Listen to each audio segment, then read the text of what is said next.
بچی کی لاش برآمد کی، اس سے قبل ریسکیو ٹیم نے ماں کی لاش بھی ڈھونڈ نکالی تھی۔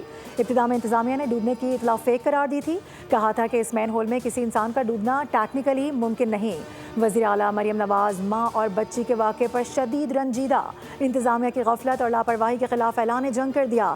فیکٹ فائنڈنگ رپورٹ کی روشنی میں فوری اور سخت ترین کارروائیوں کا عندیہ۔ متاثرہ فیملی سیر کرنے آئی تھی، مینار پاکستان کے بعد داتا دربار پہنچی تھی۔ اسی دوران خاتون اور بچی سیوریج لائن کی منڈیر پر بیٹھی تھیں، جہاں سے دونوں نیچے گر گئیں۔ D G L D A نے داتا دربار منصوبے پر کام کرنے والی پوری ٹیم کو معطل کر دیا۔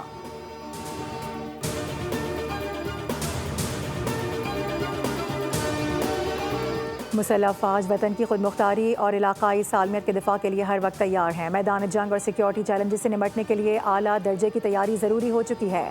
فیلڈ مارشل سید عاصم منیر کا بہاولپور گیریزن کا دورہ، ٹیکنالوجی میں ترقی پر زور دیا، ملک کی سالمیت کے دفاع کے عزم کا اعادہ کیا گیا۔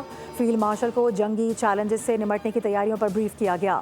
فیلڈ مارشل نے کہا کہ پاک مسلح افواج مختلف شعبوں میں تبدیلی کے عمل سے گزر رہی ہے۔ ٹیکنالوجی کی ترقی نے جنگی حکمت عملی کو نئی سمت دی ہے۔ ٹیکنالوجی کی ترقی کے ذریعے ہر سطح پر فکری تبدیلی ناگزیر ہو چکی ہے۔ آئی ایس پی آر کے مطابق فیلڈ مارشل نے خیرپور ٹامی والی میں field exercise state fast resolve کا مشاہدہ کیا۔ اس موقع پر نگرانی سسٹم، الیکٹرانک وارفیئر اور جدید کمانڈ اینڈ کنٹرول سسٹمز کا عملی مظاہرہ بھی کیا گیا۔ D G I S P R کی جامعہ کراچی میں طلباء اور اساتذہ کے ساتھ نشست، اساتذہ، طلباء اور فیکلٹی ممبران نے D G I S P R کا والہانہ استقبال کیا۔ اساتذہ نے کہا کہ بغیر تحقیقات معلومات پھیلانا معاشرتی انتشار کا باعث بنتا ہے۔ طلباء نے کہا کہ نوجوان نسل ملک کے دفاع میں کردار ادا کرنے کے لیے پرعزم ہے، سوشل میڈیا پر دشمن کے گمراہ کن بیانیے کو ناکام بنائیں گے۔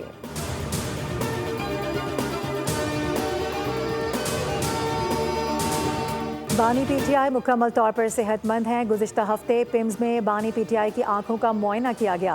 وفاقی وزیر اطلاعات عطا اللہ تارڑ کہتے ہیں کہ بانی کی صحت کے حوالے سے سوشل میڈیا پر گردش کرنے والی خبریں بے بنیاد ہیں۔ 20 منٹ کے طبی معائنے کے بعد واپس اڈیالہ جیل منتقل کر دیا گیا تھا۔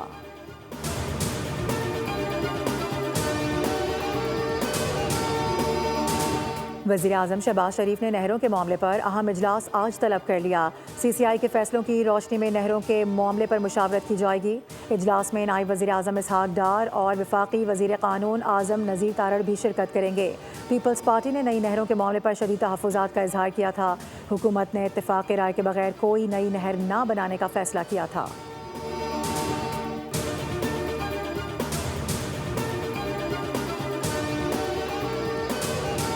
اور پاکستان اور آسٹریلیا آج لاہور میں پہلے T20 میں مد مقابل آئیں گے۔ قذافی اسٹیڈیم میں میچ کا آغاز دوپہر 4 بجے ہوگا۔ پاکستان کی جانب سے بابر اعظم اور شاہین شاہ آفریدی بھی ان ایکشن ہوں گے۔ خواجہ نافع بطور وکٹ کیپر بیٹر کے فرائض انجام دیں گے۔ پہلے میچ میں آسٹریلوی کیپٹن مچل مارش کو آرام کروایا جائے گا، جبکہ ٹریوس ہیڈ قیادت کریں گے۔